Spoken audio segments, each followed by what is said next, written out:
নেইমারের সাথে ব্রাজিল দলে ফিরছেন আরও 5 তারকা। এবার ব্রাজিলকে হারানোর সাধ্য কার? কে কে ফিরছে ব্রাজিল দলে? বিস্তারিত জানুন পুরো ভিডিওতে। আগামী মাসে চিলি ও বলিভিয়ার বিপক্ষে গুরুত্বপূর্ণ বিশ্বকাপ বাছাই পর্বের ম্যাচে খেলতে যাচ্ছে ব্রাজিল। এই দুই ম্যাচের জন্য দল গঠনের প্রক্রিয়া প্রায় শেষের পথে। তবে যেটা সবচেয়ে বড় চমক তা হলো ব্রাজিল দলে একসাথে ফিরছে নেইমার সহ 5 তারকা।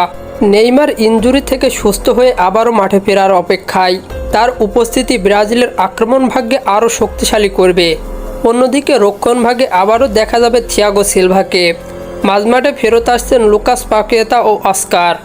এই দুজনের পাসিং এবং গেম কন্ট্রোল ব্রাজিলের মিডফিল্ডে নতুন ছন্দ এনে দিতে পারে। ডান উইংয়ে দেখা যাবে উইঙ্গার অ্যান্থনিকে। এছাড়াও আক্রমণ ভাগে ম্যাথিউস কুনহা ফেরা একটি বড় খবর।